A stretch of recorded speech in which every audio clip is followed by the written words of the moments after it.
Mystère, mystérieux. Ouh là là, qu'est-ce que c'est? On ne sait pas, mystère. Bonjour à tous, bienvenue avec nous ce soir pour le deuxième épisode du podcast des Mystères Mystérieux. Vous êtes ce soir en compagnie de Sandy. Bonsoir. Et Juliette. Bonsoir. Qui, contrairement au premier épisode, est avec nous pour de vrai ce coup-ci. Dans la même pièce. Dans la même pièce.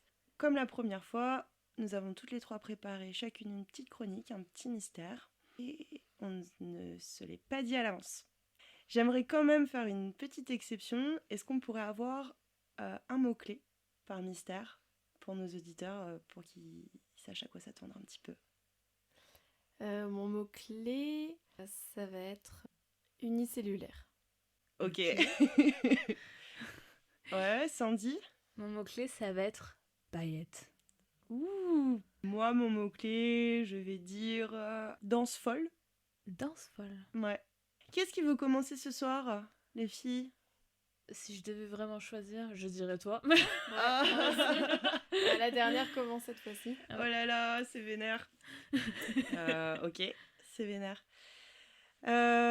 Eh bien, c'est parti. Alors, ce soir, je vous embarque 500 ans en arrière, à Strasbourg, mi-juillet. Oula, tu nous poses le contexte là. Ouais. Et en fait, une nana dans la rue se met à danser. Tu vas nous parler des épidémies de danse. Oui. Tu connaissais déjà? Oui. Ouais, Ah mince. moi aussi je connais. Ah mince. Bon, c'est pas grave. Ça fait toujours... Petite piqûre de rappel. Ouais. C'était Est-ce que vous connaissez tous les détails? Alors ouais, je vais essayer de rentrer un petit peu dans les détails, mais c'est vrai que c'est une histoire qui a été transmise depuis 500 ans, sur laquelle des gens ont écrit. Il y a des bouquins qui sont sortis récemment aussi dessus encore. Et il y a pas plusieurs versions, mais il y a des détails qui sont perdus, d'autres qui ont été inventés, d'autres qui ont été tournés un petit peu à l'avantage de certains courants de pensée. Donc le tout début, ce dont on est sûr, c'est qu'un jour, en plein milieu de Strasbourg, une nana s'est mise à danser. À partir de là, elle a été rapidement rejointe par d'autres danseurs. Il y a eu des témoignages postérieurs à cet événement qui disent que rapidement, c'est environ 400 personnes qui se sont mises à danser dans les rues de Strasbourg, sans raison, mystérieusement, et jusqu'à mourir d'épuisement. Genre les mecs, ils ont dansé, et ils sont morts de fatigue. Voilà. C'est un peu fou. Et à l'époque, il n'y avait pas d'explication sur ce qu'était cette danse mystérieuse. Et ils pensaient que c'était une maladie, en fait, due à la malédiction de Dieu. Que c'était un châtiment divin. Le seul moyen de soigner cette danse folle, pour que les gens arrêtent de danser, c'était de les encourager à danser encore plus pour qu'ils transpirent et que ça les guérisse. Et il n'y a pas eu d'élément déclenchant? Par exemple, la première qui s'est mise à danser, il n'y avait pas... Ouais, d'un coup, il n'y a pas eu... Non. D'accord. Dans les écrits, en tout cas, non. Il n'y a pas eu d'éléments notés. Donc du coup, bon, ils se sont dit, on va les laisser danser, les pauvres bougres. Donc ils ont fait des estrades en bois dans les rues de Strasbourg. Ils les ont laissés danser. Ça ne marchait pas. Ils sont passés à la vitesse supérieure. Donc, comme ce que je vous expliquais, c'est sûrement dû à un châtiment divin, ils ont envoyé les gens qui dansaient en pèlerinage à la chapelle Saint-Guy, à Saverne, pour les soigner. Ils ont fait une statue de cire en l'honneur de Saint-Guy. Une statue de cire. Statue de cire. Déjà, le musée Grévin. Pour s'en attirer les bonnes grâces. Et du coup, à l'époque, on appelait ça la danse de Saint-Guy. Voilà, c'était une maladie, la danse de Saint-Guy. Et pourquoi Saint-Guy? Parce que c'était le saint en rapport avec ce mal. Et plus tard, les personnes qui ont écrit sur cet événement parlent de chorémanie, manie dansante ou épidémie de danse. Donc on est en 1518. C'est un événement qui n'est pas un cas isolé. Il y a déjà eu d'autres épidémies de danse observées entre le XIVe et le XIIe siècle. La dernière connue à ce jour, ce serait en 1863 à Madagascar. D'accord, Ah ouais, je savais ça, pas. par contre, je savais pas qu'il y en Oui. avait eu sur d'autres continents. À l'époque, on ne savait pas expliquer ce phénomène, mais je crois que c'est je me suis notée, entre le XIVe et le XVIIIe siècle, en fait, et surtout en Europe, en France et en Allemagne. Enfin, vraiment dans cette région-là d'Europe. C'est rigolo que ce soit sur une zone géographique si Ouais. petite. Je sais pas, peut-être que... C'est pas les peuples les plus fous. Est-ce que c'est pas la bière? Je C'est ça. sais pas, j'hésite. Donc voilà, à l'époque, on pensait que c'était vraiment dû à Une malédiction. quelque chose de divin. Ouais, quelque chose en malédiction, rapport avec attends. Dieu, une punition en fait de Dieu. C'est une histoire donc qui a été relayée par différentes personnes au fil du temps et pendant 500 ans. Et comme ce que je vous disais tout à l'heure, ça a été assez déformé. Par exemple, Paracelse, qui est un médecin, philosophe et alchimiste, a écrit quelques années plus tard sur cette épidémie de danse. D'ailleurs, c'est lui qui a parlé en premier de chorémanie. Et en fait, lui, il n'était pas sur place pour constater les choses. Et pourtant, il s'est permis de relater les faits, mais avec beaucoup d'incohérences, en extrapolant un petit peu. Il dit que la première femme qui s'est mise à danser, c'est Madame Trophéa. Et en fait, il n'y a pas de raison que ce soit cette nana-là. Enfin, il n'y a pas de trace, en fait. Est-ce que tu veux dire que c'était un peu le début des fake news? Oui, je pense, ouais. On peut s'aventurer sur ce terrain. Mhm. C'était des On fake peut news, voilà. aussi extrapoler de notre côté. Il y a d'autres sources bien postérieures à cet événement qui expliquent qu'il y avait parfois jusqu'à 500 danseurs. Et justement, sur les articles du Monde, par exemple, ou des médias qui nous sont contemporains, ils parlent 400, 500 danseurs morts d'épuisement. Alors que, en fait, selon un écrit de l'époque du greffier de la ville de Strasbourg, qui a été vraiment quelque chose qui a été écrit au même moment, le mec dit qu'il y a seulement une 50aine de personnes qui ont dansé. Et d'autant plus voilà, que aucun écrit de l'époque n'atteste aussi du fait que des gens soient décédés. Ah d'accord. À l'époque, ils n'ont pas constaté que des gens étaient morts de ça. Ok, c'est... Ah ouais, c'est un peu une légende en fait. Ouais. On sait pas trop. En fait, t'as vraiment cette histoire qui dit, ouais, à l'époque, 500 personnes dans les rues de Strasbourg qui mouraient, des enfants, des femmes, Ouais, ok. et pas du tout. C'était vachement moins vénère. Voilà, donc il y a plusieurs Ah, livres c'est qui décevant. sont... On est déçus. Ouais, Oui, finalement, ça manque de mort, ça manque de sang. Alors finalement, vous connaissiez l'histoire, mais je vous ai un peu cassé le mythe, quoi, je crois. Désolé. Ben oui, alors je t'avoue que pour le coup, je ne savais pas qu'il n'y avait pas en fait eu de mort avérée. Ok. Sur ce. Il n'y a pas de traces. Il y a pas de traces d'écrits de la ville ou. Mais ils sont pas allés jusque dans une caverne pour faire sortir le mal de la danse. Et ben justement, c'est ce que je disais tout à l'heure. Ils ont envoyé les gens en pèlerinage en fait à la chapelle Saint-Guy. Ah Mm. d'accord. Et c'est ça en fait qui était censé les soigner. Ce qui a en soi un petit peu marché puisqu'au bout d'un moment les gens se sont arrêtés de danser. Mais on va y venir vers la fin. On ne sait pas pourquoi ils ont commencé, on ne sait pas pourquoi ils ont arrêté, mais il y a des suppositions dessus. Donc c'est ce que je commence à vous dire. Il y a plusieurs livres qui sont sortis à ce sujet, mais il faut faire attention. Ils sont vraiment à considérer avec précaution. Le livre dont on va entendre le plus parler, c'est un livre qui est sorti en 2016, qui a été écrit par John Weller, qui est un historien spécialisé dans la médecine. Et en français, la traduction, je crois, c'est Les danseurs fous de Strasbourg. Et en fait, son bouquin a été un peu décrypté par des historiens spécialisés dans l'histoire de France et de l'Alsace et de tout ça. Et ils ont un peu débunk pas mal de choses. En 2018 aussi, un auteur français, ce coup-ci, a écrit Entrer dans la danse. Donc en fait, c'est une version romancée de l'histoire. Et lui s'est appuyé sur le bouquin justement de John Weller et des trucs de Paracelse en fait qui sont pas avérés historiquement. Donc c'est vraiment romancé. Justement, il y a un très bon article d'Elisabeth Clemens. C'est une enseignante chercheuse en sciences historiques qui a travaillé à l'Institut d'histoire d'Alsace. Je vous mettrai le lien de l'article, mais qui justement débunk les bouquins et explique par A plus B pourquoi ça colle pas, avec des sources historiques, etc. Et il y a une aussi super vidéo YouTube de Thomas Laurent, qui est un youtubeur qui s'intéresse à des faits historiques principalement, et qui est vraiment très très pertinente, qui est très bien construite, et avec plein de sources. Bon, toujours est-il que, au moins les gens qui ont écrit ça, ils ont tenté d'expliquer ce mystérieux phénomène. Et il y a eu plusieurs théories de fait.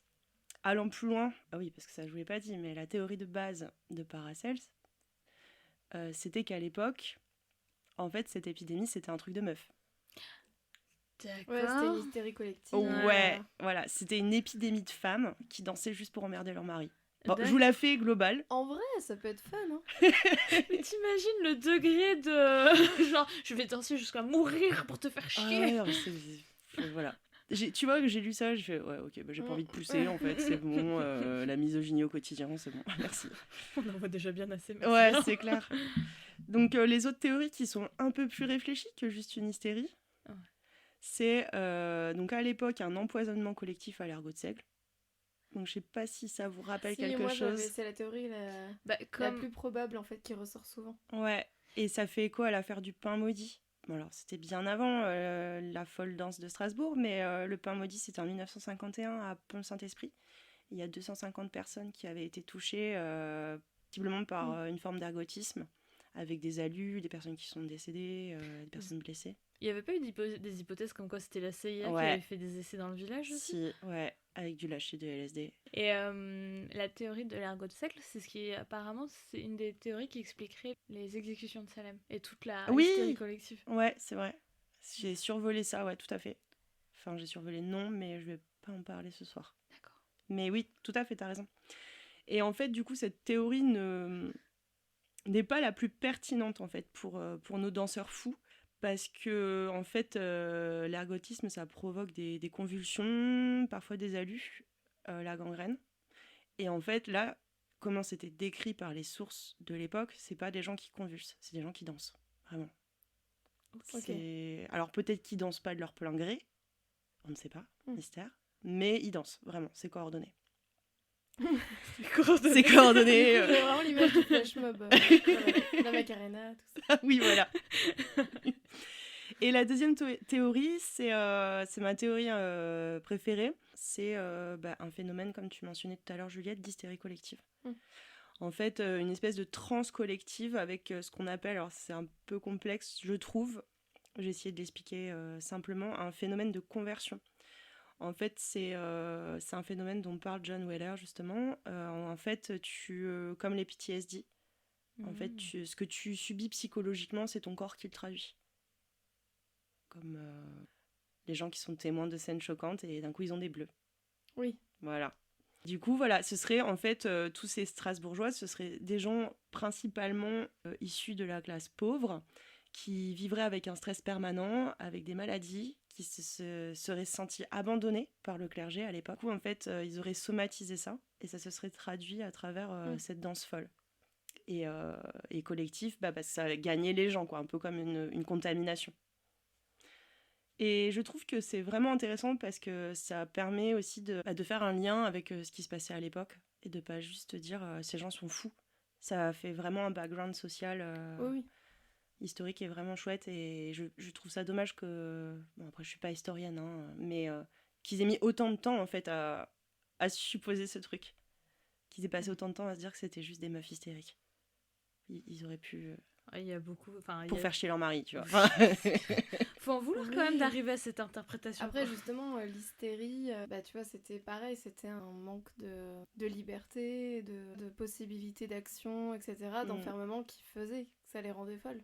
Oui. C'est un peu le même principe. C'est un peu le même principe, c'est vraiment de se sentir, en fait, enfermé dans sa condition.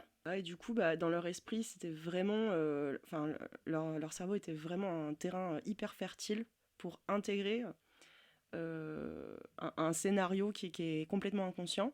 Et du coup, c'est là où la danse de Saint-Guy prend son sens, c'est parce qu'ils pensaient que Saint-Guy les avait punis, en fait. Et du coup, la malédiction de Saint-Guy, c'était ça, c'était de danser. Je vous ai parlé donc tout à l'heure de Thomas Laurent, qui explique vraiment bien ce phénomène. Et justement, il fait le parallèle avec la dernière épidémie connue dont je vous ai parlé tout à l'heure à Madagascar, en 1863, à Madagascar. Et où en fait, pareil, cette épidémie de danse a été générée par un stress social. Dû à quoi? Le stress Pauvreté, abandon de l'État. Et c'est pareil, ça a duré des semaines comme ça? Je sais pas.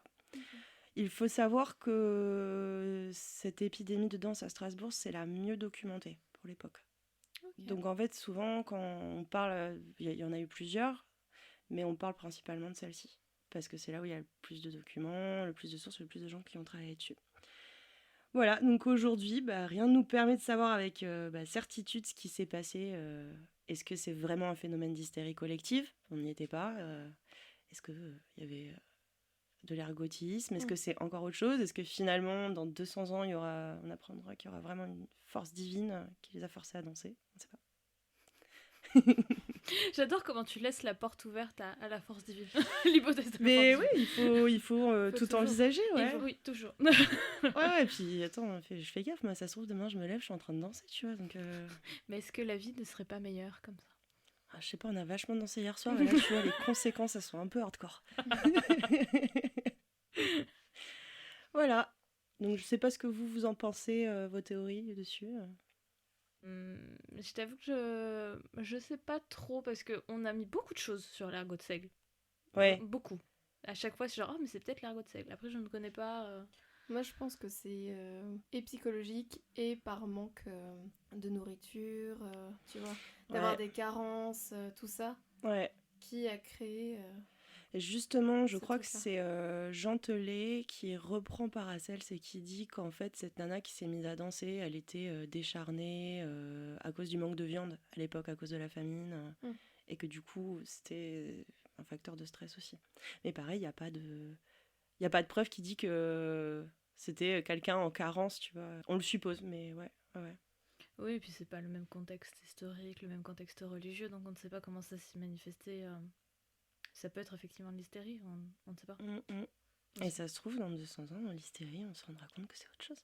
Peut-être. C'est peut-être Un appel divin. un appel divin, La punition divine. un mini robot moucheron qui rentre par ton oreille et qui te dit que des trucs. Non, mais on sait pas, hein, moi je suis ouverte à tout. Sandy, est-ce que tu veux nous parler de ton mystère ? Eh bien, moi je vais vous parler de la conspiration de la paillette. Mais qu'est-ce que c'est ? Qu'est-ce que c'est que ça? Qu'est-ce que c'est? La conspiration de la licorne? Non. Alors tout commence avec un article du New York Times de 2018 qui s'appelle « C'est quoi la paillette ?» Avec cet accent-là ? Écoute, le vrai titre c'est plutôt « What is glitter ?» Waouh. Mais du coup, c'est quoi la paillette? Dans l'article, qu'est-ce que la paillette? Le journaliste interviewe pour l'occasion un représentant du plus gros producteur de paillettes des États-Unis, l'entreprise Glitterex. Glitterex. L'échange... Et en fait, dans cet article, il y a un échange qui a démarré toute l'histoire de la conspiration. Alors, la journaliste dit « Quand j'ai demandé à Mrs. Dyers si elle pouvait me dire quelle industrie était leur plus gros client, sa réponse fut instantanée. Non, je sais parfaitement que je ne peux pas. J'ai été déconcertée. Mais vous savez qui c'est?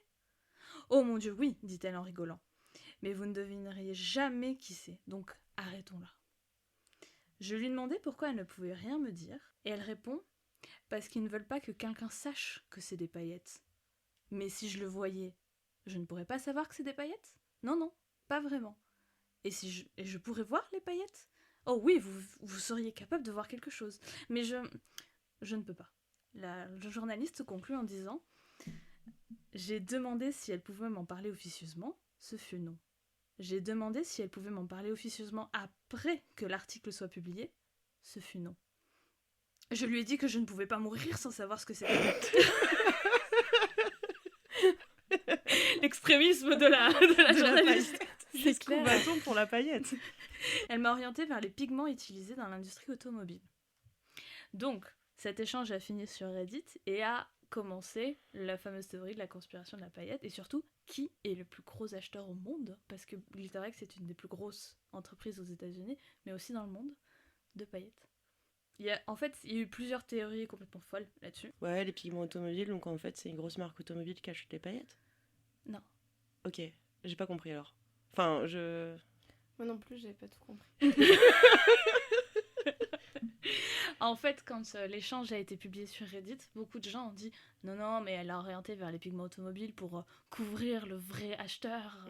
D'accord. Il y a un Non, c'est pour tout couvrir. Elle veut pas vendre... elle veut pas révéler le nom du véritable client. » Donc plein de gens sont partis dans des théories complètement folles sur le vrai acheteur. En fait, les gens sont surtout partis sur le fait que c'était peut-être alimentaire, qu'il y en avait dans la nourriture et qu'on en mangeait sans s'en rendre compte. Et du coup, on pète des paillettes. Est-ce que tu veux qu'on le laisse au montage, celui-là? Ouais. Parce que j'en suis fière. Donc en fait, il y a eu plusieurs théories, dont notamment que ce serait peut-être l'armée. L'armée, pourquoi ? Parce que ce serait peut-être utilisé dans la base de peinture utilisée pour recouvrir les avions de combat. Mais non, en fait, ça a été prouvé que non, c'est à partir de fer, la peinture. Mais je comprends pas, même si c'était le cas, est-ce que c'est grave ? Non. Tu vois, je comprends pas la notion de mystère autour. Genre, si c'est l'armée qui utilise des paillettes, est-ce que... Waouh, pourquoi elle le dirait pas ? Bah, bonne question. C'est une arme secrète. Je pense qu'ils vont anéantir Est-ce le que- monde à coups de paillettes. Est-ce qu'ils ont l'intention de recouvrir tout de paillettes? Tout le monde... Est-ce que le monde ne serait pas meilleur? Non, je Ça sais dépend, elles sont biodégradables ? pas. Non. Ah bah non alors, c'est mort. Non, ça c'est du bon vieux plastique. Voilà. C'est en plastique d'ailleurs les paillettes ? Les paillettes en tout cas que Glitterex produit, c'est des toutes petites particules de plastique recouvertes d'aluminium. Donc le truc Ah, c'est reste... vénère. Ah ouais, le truc reste dans l'univers à Pour jamais. toujours.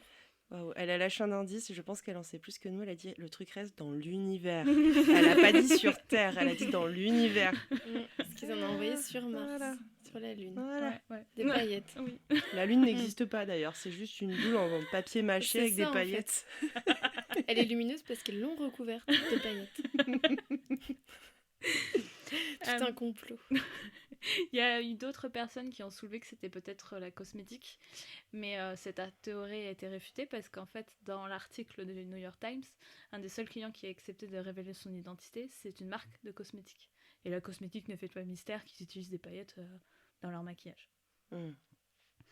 Il y a aussi d'autres personnes qui ont soulevé que c'était peut-être pour l'argent. L'argent, les billets. La Ah, fabrication des billets. comme dans Good Girls. Comme dans Good Girls. Vous avez vu la série Good Girls ?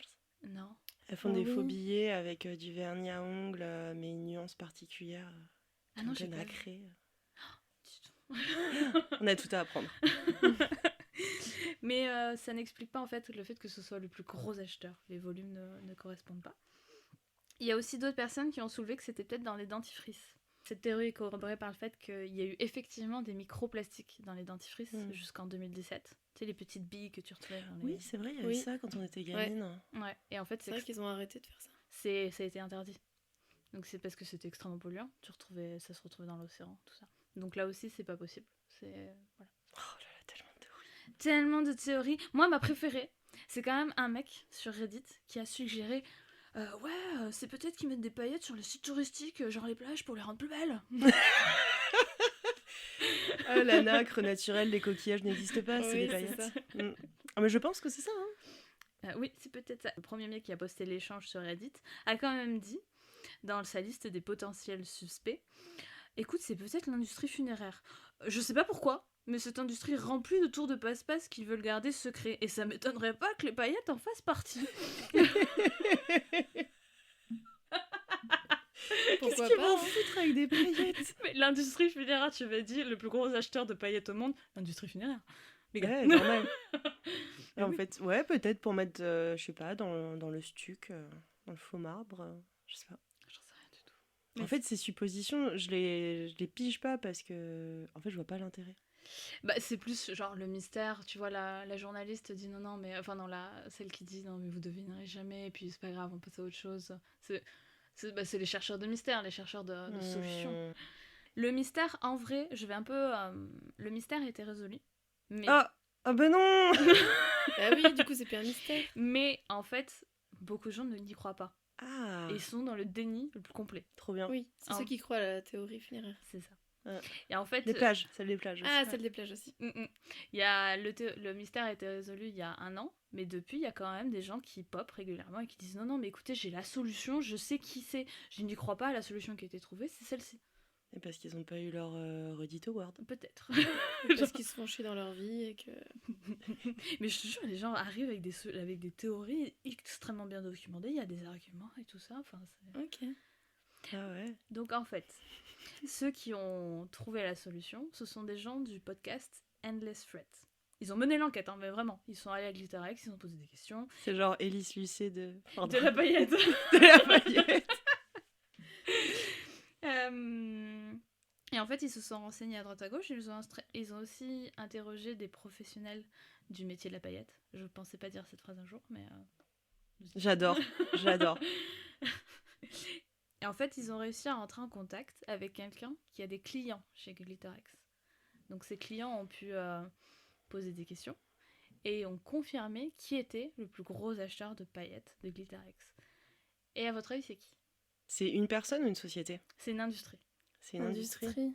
Cosmétique. Non. Non. Du coup.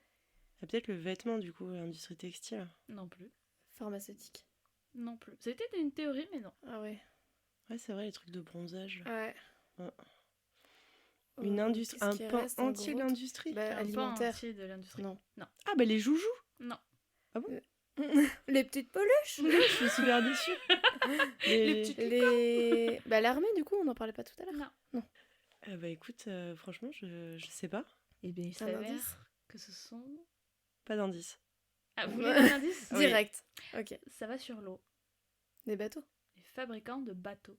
Et qu'est-ce Mais qu'ils pour foutent faire avec quoi ? des paillettes? Ouais, c'est clair, qu'est-ce qu'ils font avec des paillettes ? C'est pour les yachts et tout ça ? C'est en fait Me dis pas qu'ils les mettent dans la mer pour polluer. pour la rendre plus brillante. Ils tracent un chemin de paillettes Ouais. qu'ils suivent. Oh, regardez, une sirène. Et un autre mystère résolu. Le mystère Des sirènes. sirènes. Ce sont des longues tracées de paillettes C'est dans ça. la mer. En fait, il y a deux choses. C'est-à-dire que les fabricants de bateaux sont les plus gros acheteurs parce qu'ils ils utilisent les paillettes dans de la peinture qui recouvre les bateaux. Pour le rendre un peu brillant, pour le rendre joli. Mais c'est moins cher. Ça se Ah. voit pas en fait que c'est de la paillette sur la peinture.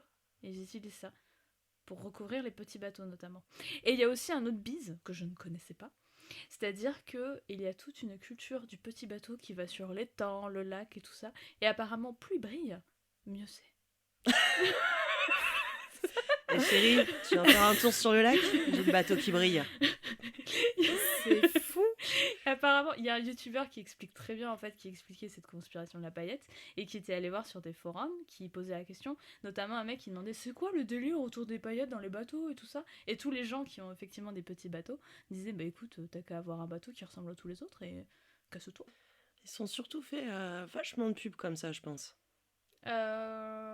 Ouais, c'est oui et possible. non. Ils ont dû bien se faire référencer vu tous les gens qui mentionnaient leur nom de compagnie. Oui, en fait, c'est justement le fameux youtubeur dont je vous parle. Il expliquait que cet article, à la base, n'était pas du tout destiné à démarrer une conspiration de fou, mais était plutôt destiné, effectivement, à remonter dans les premiers résultats de Google, Ouais, avec les mots-clés, tout ça, tout ça. ok. Donc voilà. Alors, pourquoi tant de mystères autour de ça ? Genre, pourquoi elle voulait garder ça secret ? Pourquoi elle disait non, mais je vous le dirai pas ? Bah, pour faire justement remonter les articles. Peut-être. Il y a une théorie qui dit que oui, effectivement, la conspiration, enfin, les théories de conspiration sont toujours extrêmement virales, donc ça fait remonter. Mais après, c'est pas très vendeur. Je trouve.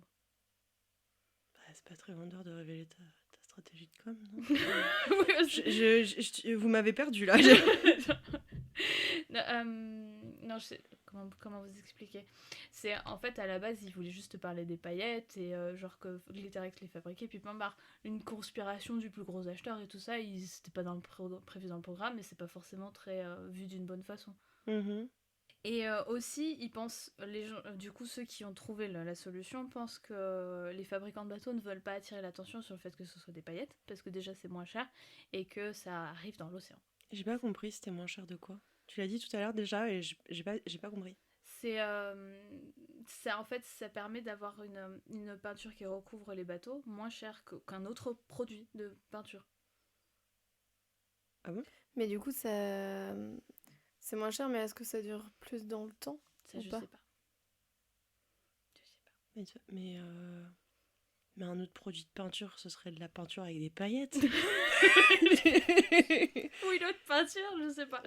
Ok, d'accord. Et du ok. coup, ça marche pareil pour les voitures, j'imagine. Les peintures à pailleter, tu sais, un peu brillantes. Je pense aussi, oui, puisque au début... Ça doit être moins cher que les peintures mates. Oui, je pense aussi. Je fais des hypothèses là, hein, genre, je pas sûre. Tu t'es pas renseigné sur les prix de la peinture pailletée? Écoute, j'ai dû déjà aller chercher. Est-ce que c'était effectivement la peinture qui recouvrait les avions de chasse? Ah, t'as été vérifier les théories? Je suis là, mais qu'est-ce que je suis en train de faire? Ah ouais, moi aussi, je comprends. En préparant la chronique, ouais, je me suis posé des questions. Et donc oui, en fait, ils pensent qu'elle voulait pas attirer l'attention sur le fait que c'était les fabricants de bateaux parce qu'effectivement, c'est extrêmement polluant. Et que les paillettes arrivent dans l'océan. Et la fabrication de paillettes de manière générale est polluante. Ouais, aussi. c'est clair. Oui. C'est sûr.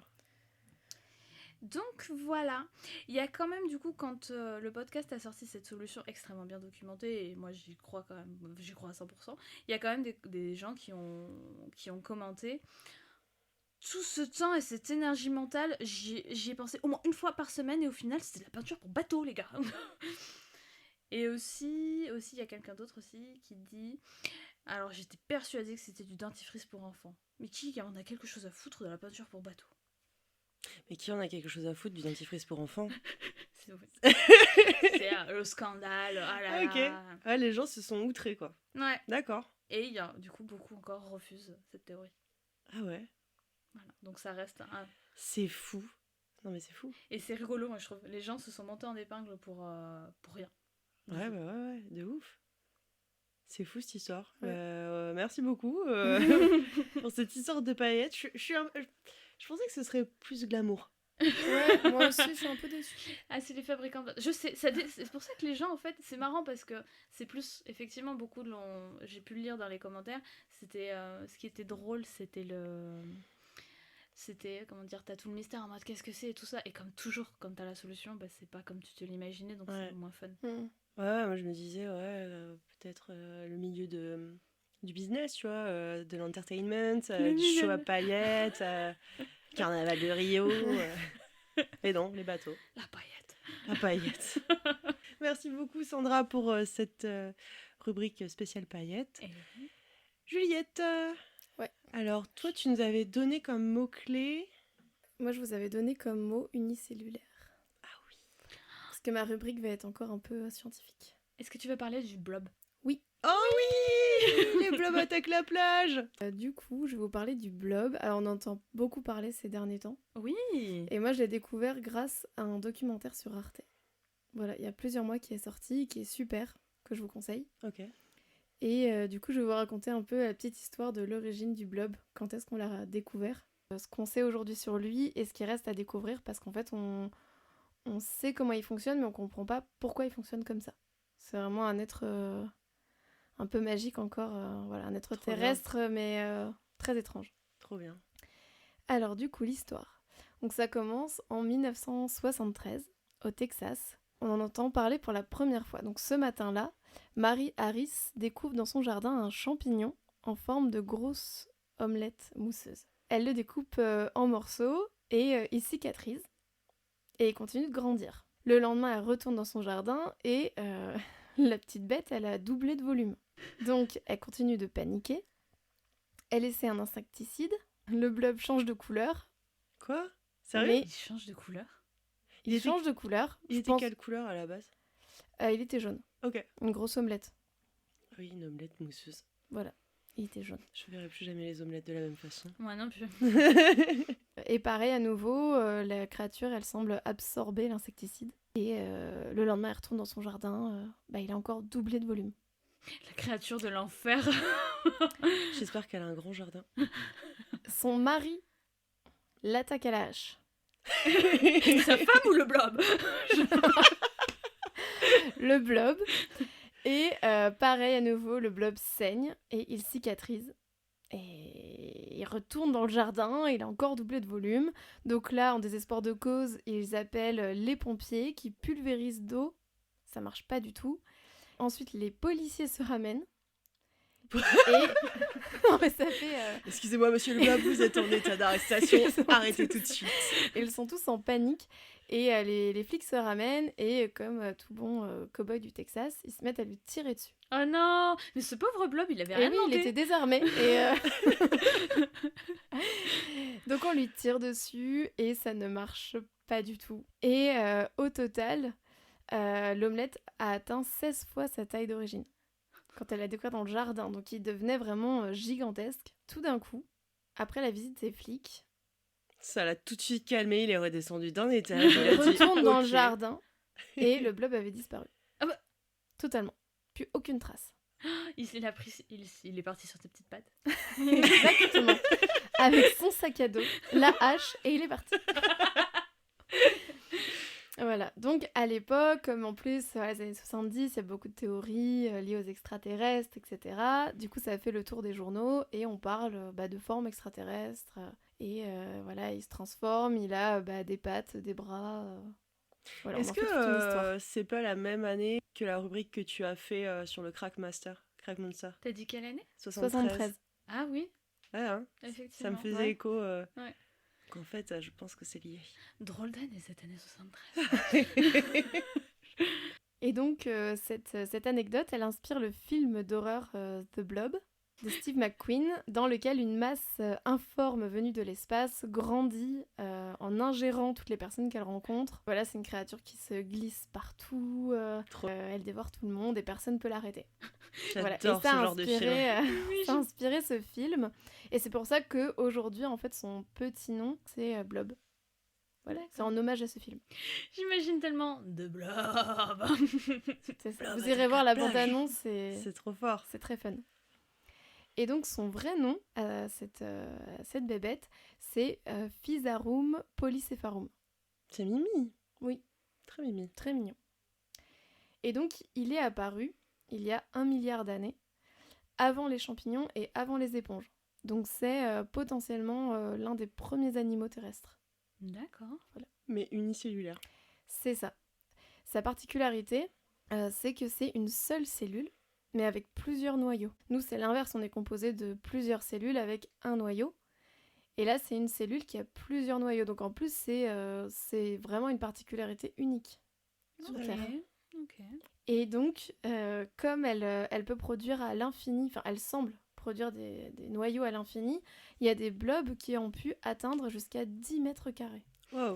Et c'est la seule bébête, la seule cellule. En fait, c'est la cellule la plus gigantesque qu'on ait pu répertorier. Alors attends, du coup, en fait, c'est une seule et même cellule, un blob entier. Oui, avec plusieurs noyaux. D'accord, d'accord. Lui, il crée des noyaux pour se développer. Mais tu disais tout à l'heure qu'il avait disparu, donc il se déplace Alors, vraiment. pour revenir à l'anecdote, effectivement, au Texas, c'est certainement que... alors, soit il y a eu une grande sécheresse, quelque chose dans son environnement, en fait, qui l'a fait disparaître, qui l'a fait mourir. Mais quand il meurt, il disparaît. Il se dessèche, D'accord. il peut disparaître. Ok. Mais il me semble Voilà. que les blobs pouvaient Alors, se déplacer. Oui. Donc, effectivement, il est pas... on n'arrive pas à le ranger dans une catégorie du vivant. Parce que il se déplace et il se nourrit comme un animal. Donc il arrive à se déplacer 1 cm par heure en moyenne, sans pattes. Donc alors, il se déplace... Il En fait, glisse. comment ? Il glisse. Non, alors c'est presque plus comme un serpent. Tu sais, qui D'accord. contracte et décontracte ses muscles Ah oui, pour d'accord. pouvoir avancer. Et là, c'est un peu le même principe, sauf que c'est son système veineux qui envoie du sang, enfin c'est pas vraiment du sang mais c'est son liquide, qui envoie et qui rétracte, et ce battement qui fait que il va prendre Mais pourquoi il se déplace? pour pouvoir se nourrir. Et il se nourrit de quoi? Il se nourrit de champignons, de bactéries, et il chasse les autres blobs. Parce il qu'il chasse. existe plusieurs espèces de blobs et ils peuvent se tuer et se manger entre eux. Ah, c'est trop mignon. C'est dégueulasse. C'est horrible. C'est horrible. Chasse, c'est trop chouchou. Mais non, ils se mangent entre eux, ils sont cannibales. Bah oui. Donc voilà, donc c'est pas un animal. C'est pas non plus vraiment une plante. Il peut pas être rangé dans la catégorie des plantes, mais il produit des pigments comme une plante. Et il peut pas non plus être mis dans la catégorie des champignons, mais il se reproduit avec des spores comme un champignon. Pourquoi il peut pas être dans la catégorie des champignons? À cause de sa cellule. Ah oui. Exactement. C'est sa composition même en fait qui fait qu'on peut pas le ranger. Ok. En fait, il regroupe plein de particularités différentes, mais voilà, il est unique. Autre particularité vraiment assez fascinante, et c'est pour ça aussi qu'il est beaucoup étudié, c'est qu'il est quasiment immortel. Dans le sens où, quand normalement il est en grande difficulté, il se dessèche. Et logiquement, si on lui remet un peu d'eau sur la tête, il se réveille. Mais il se réveille pas n'importe comment. Il se réveille sous forme de bébé. Oh Voilà, alors que quelques jours auparavant, il pouvait être un vieillard. Ah, mais c'est trop fou. Voilà. Phoenix. Exactement. Ouais, il repart à zéro à chaque fois. Ouais. Et du coup, dans des laboratoires, ils ont réussi à lui faire atteindre 70 ans. En fait, c'est le même blob qu'ils étudient depuis des années, en le faisant sécher, dessécher, etc. Donc en fait, souvent, il meurt dans la nature parce que il va se faire bouffer par un autre blob, ou il va y avoir des intempéries ou des choses où il va pas trouver de nourriture pendant très longtemps, et du coup, il va en mourir. Mais sinon, voilà. En laboratoire, en tout cas, pour l'instant, on émet l'hypothèse qu'il peut être immortel. Donc on étudie justement cette capacité-là pour plusieurs maladies, dont le cancer, et voir comment on pourrait s'en servir pour régénérer des cellules, etc. Il a aussi la particularité, comme on l'a vu dans le fait divers, quand on le découpe, eh bien, il se divise. Ça vient de... Deux blobs. Deux blobs. Ok. Mais du coup, est-ce qu'ils peuvent se manger Et- entre eux? Oui, et il peut fusionner. Si tu divises un blob, il peut éventuellement, s'ils se re-rencontrent, refusionner. Et ils peuvent s'entraider pour aller chasser, etc. Oh, je vous ai dit qu'ils étaient trop mignons. Et d'ailleurs, il y a eu des expériences dans un laboratoire français où ils ont fait des expériences avec différents blobs de différentes nationalités. Voilà, C'était compliqué parce qu'ils parlaient pas la même langue. Mais oui. c'est ça. Mais non. Non, et qu'en fait, par exemple, ils ont remarqué que chaque blob de chaque nationalité avait des comportements différents. Et par exemple, les blobs américains, ils sont... Par exemple, s'il y a une seule source de nourriture, ils s'entretuent, ils ne fusionnent pas. Même s'ils sont de la même espèce. Exactement, même si c'est le même être qui était divisé de base. Et du coup, il y a des caractéristiques comme ça un peu marrantes. Mais c'est Qui plus ressortent. issu du biotope que de la nationalité, quand même. Ouais, leur environnement leur fait avoir des comportements, des caractéristiques différentes. Voilà. Comme les êtres humains, en fait. Ouais, tout à fait. Alors, du coup, donc où vit le blob? Où est-ce qu'on peut en rencontrer? J'aimerais bien. Moi aussi. Donc, il vit principalement dans les sous-bois. Donc, parce qu'il aime les espaces sans trop de soleil, en fait, où il ne sera pas desséché. Un peu dans la pénombre et dans l'humidité. Donc, les sous-bois, c'est top pour lui, mais on peut trouver des blobs un peu partout. Apparemment, il y a des blobs parfois sur des parkings. Est-ce qu'il y a des blobs qui vivent dans l'eau? Non, j'ai pas trouvé. D'accord. Je crois pas. Est-ce qu'on en trouve en France? Oui. Ok. Il y en a un peu partout, en fait. C'est fou. Mais Mm. oui. Alors parfois, moi j'ai vu des photos de blobs blancs et ça ressemble à du lichen presque. Donc on peut, je me suis dit, on a pu passer en fait à côté sans s'en rendre compte. Et ça se mange pas, du coup? Non, non ça se mange pas. C'est peut-être hyper bon. Loli direct. Est-ce que ça se mange? Je suis pas sûre parce qu'en fait il y a rien à manger. Quand Il y a même. pas de chair, c'est une cellule. S'il fait quand même 10 mètres carrés. Ça fait une sacrée omelette. Hein. Ouais, grave. Oui, mais là 10 mètres carrés c'est avec des expériences particulières, mais dans la nature, souvent il fait 10-20 cm carrés. Ça fait une bonne omelette. Mais c'est pas très épais, c'est comme imaginez du lichen un peu. Tu vois, c'est une surface plate, c'est tout fin, c'est... Alors ça peut devenir grumeleux, c'est cet aspect d'omelette brouillée là, mais je suis pas sûre, franchement, il faudrait 10 mètres carrés de blob pour se satisfaire, quoi. Ah, j'avais pas compris, moi je croyais que c'était fluffy. Moi Non, aussi. ça fait pas comme un flan, hein, c'est vraiment... Non, en vrai, c'est rampant et c'est pas très épais en fait comme truc. En fait, c'était la manière, quand elle disait, ça avait l'aspect d'une omelette duveteuse au début. Donc t'as l'impression que c'est extrêmement épais. Du coup. Oui, ça dépend comment tu fais ton omelette. D'accord. Les œufs norvégiens. C'est ça. Et tout à l'heure, je vous parlais du coup du laboratoire à Toulouse. Ah, c'est en Enfin, France, mais c'est à Toulouse? Ouais. Ah, trop rigolo.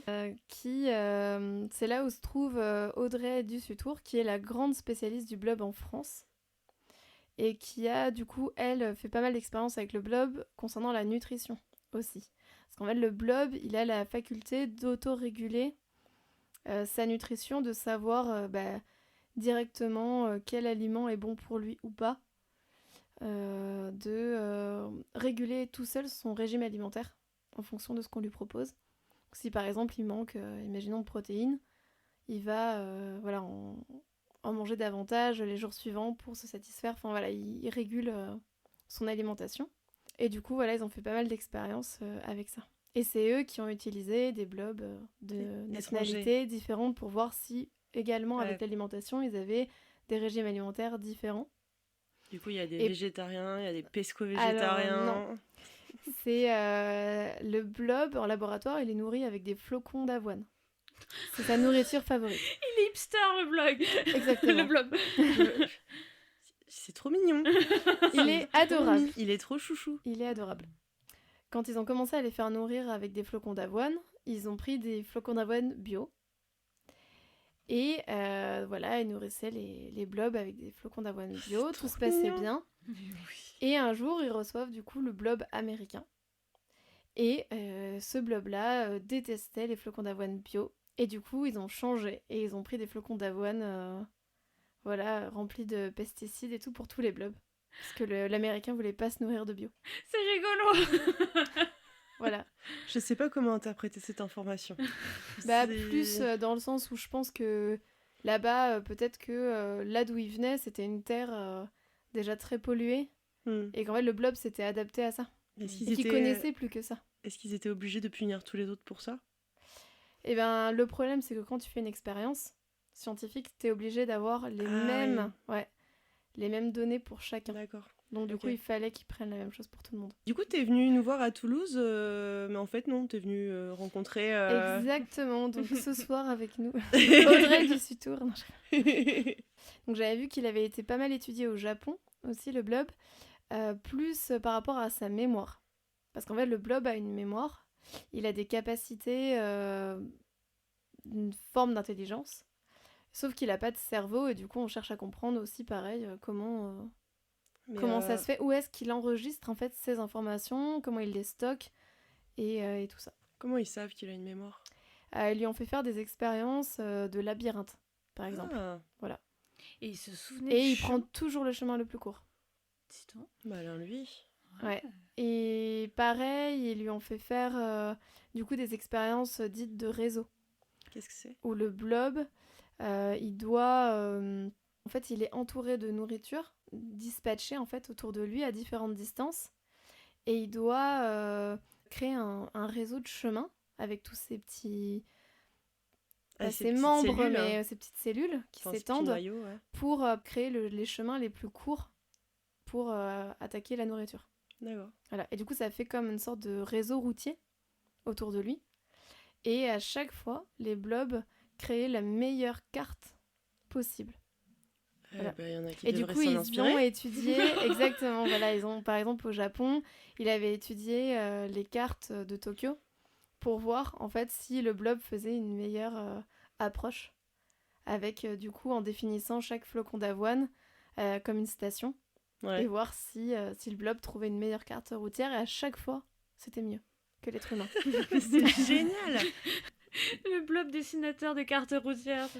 C'est ça. Donc pareil, il est beaucoup étudié là-bas pour ça. C'est vraiment trop cool. Ouais.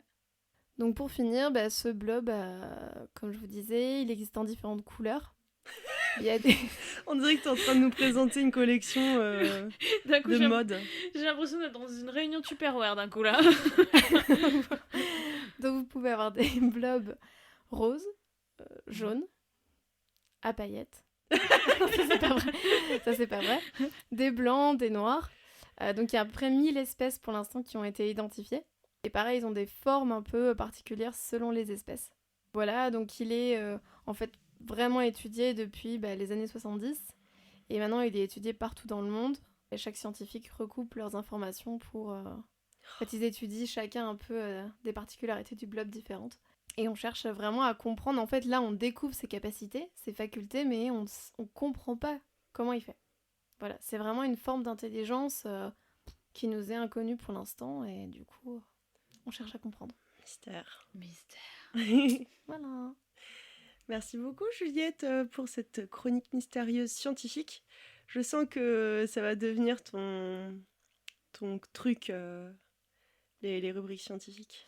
Ouais, à chaque fois que je fais des recherches, c'est ce qui me passionne. Ouais. Bon alors, théories les plus folles sur le blob, Sandy? Les théories les plus folles sur le blob. Qu'est-ce que c'est? D'où ça vient? Pourquoi c'est là? Qu'est-ce que c'est? Moi, je dirais que c'est un envoyé de Dieu. Waouh! Alors là, ouais, c'est d'ailleurs, vénère. c'est lui qui s'accrochait sur les corps pour les faire danser. Et il prenait possession de leurs membres. Waouh. Et voilà. Non, mais c'est adorable comme petite bébête.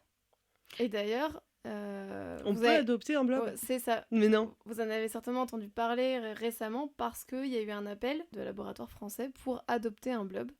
Donc ils cherchent plusieurs centaines de volontaires pour l'adopter et faire des expériences sur lui à la maison. J'avais vu une vidéo comme ça d'un mec qui avait fait participer du coup à l'opération Adopte ton blob. Et le blob s'était fait la malle. Effectivement, en fait, si on met le blob dans une boîte sans nourriture, bah, il s'échappe. Et voilà, il est pas content, et bah, il cherche à manger, donc il se glisse et il s'échappe. J'imagine trop avec son petit baluchon. Ciao la compagnie. Allez, cassos les burritos. Ok, super. Eh bien, je crois qu'on est sur la fin de ce deuxième épisode des Mystères Mystérieux. On va se retrouver d'ici un mois pour le prochain enregistrement. Le premier épisode est déjà en ligne. N'hésitez pas à l'écouter et nous dire ce que vous en pensez, les petites choses à corriger peut-être. Et vos théories les plus folles, c'est surtout ça qui nous intéresse parce qu'on sait très bien qu'on hurle dans des micros et que le son est pas génial. Mais on veut savoir ce que vous pensez de ces mystères mystérieux complètement fous. Merci beaucoup, à bientôt, bye. Au revoir. Bye!